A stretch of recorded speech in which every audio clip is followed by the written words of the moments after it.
Class 9th English में chapter number 10 beauty, एक poem ये लिखी है जॉन एडवर्ड मैसेफील्ड ने। इनका जन्म हुआ था 1878 में और इनकी मृत्यु हुई थी 1967 में। एक इंग्लिश पोइट और राइटर थे। अब यहाँ पे पोएम हम शुरू करते हैं। सबसे पहले यहाँ पे the poet seems to be enthralled by the beauty of his beloved. He compares her to all the bounties of nature but finds her the most beautiful. बोलते हैं कि जो पोइट है वो जिनसे प्यार करते हैं उनकी ब्यूटी से बहुत ही वो रोमांचित हैं और बाकी चीज़ों को कंपेयर करते हैं उनसे और ये पाते हैं कि वो सबसे ज़्यादा ब्यूटीफुल है जिनसे वो प्यार करते हैं।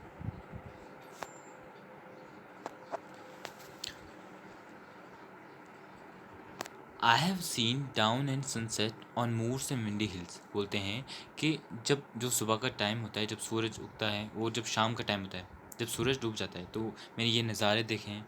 चाहे वो मैदान में हो, खाली मैदान हो, उन एरिया वहाँ से भी देखा है, और चाहे वो पहाड़ हो जहाँ पे हवा बह रही हो वहाँ पे भी देखा है। Coming in solemn beauty like slow old tunes of Spain. यहाँ पे बता रहे हैं कि सोलम ब्यूटी के साथ आ रही है, जैसे कि सीरियसनेस के साथ, जिस तरह स्पेन के जो ओल्ड ट्यून्स है, जो वहाँ के जो वहाँ का कल्चर है म्यूज़िक के प्रति, तो वो जितना पुराना है उसी तरह ये भी सीरियसनेस के साथ ये आ रही है beauty. I have seen the lady April bringing the daffodils. उसके अलावा अप्रैल के मंथ में मैंने देखा है कि डेफिडल्स आते हैं, वो ब्यूटी लाते हैं अपने साथ। Bringing the springing grass and the soft warm April rain. उसके अलावा अप्रैल के मंथ में बारिश भी पड़ती है और उसके अलावा जो घास होती है वो लहराती है। उन चीज़ों को, इन ब्यूटीफुल नज़ारों को देखा है उन्होंने। I have hear the song of the blossoms and the chant of the sea. और यहाँ पे बता रहे हैं कि जो फल वाले पेड़ होते हैं उन पे जो फूल होते हैं उनके गाने मैंने सुने, जब वो लहराते हैं तो उनकी आवाज़ वो सुनी है। उसके अलावा जब नदी बहती है या जब समुद्र की लहरें चलती है तो उनकी जो आवाज़ है, उनके वो जो गाना होता है एक धुन जैसी होती है, वो मैंने देखा है। And seen strange lands from under arched white sails of ships.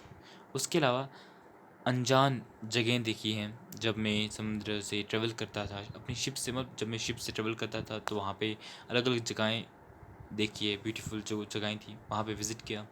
But the loveliest things of beauty God ever has shone to me. लेकिन बोलते हैं कि जो ये खूबसूरत चीज़ें थी, इन सभी जो गॉड ने मुझे दिखाई,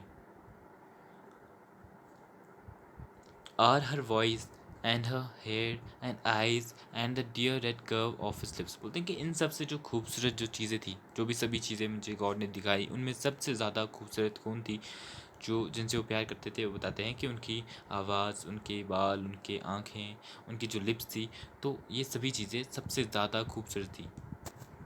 तो ये पूरी पोएम थी।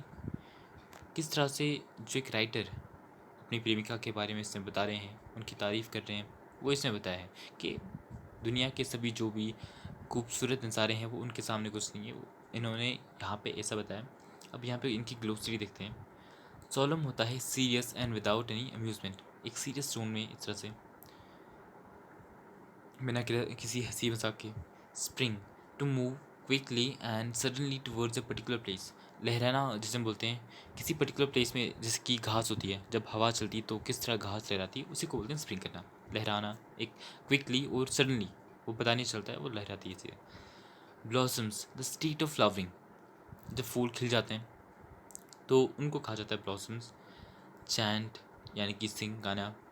उसके अलावा arc, a structure consisting of a curved top on two spokes।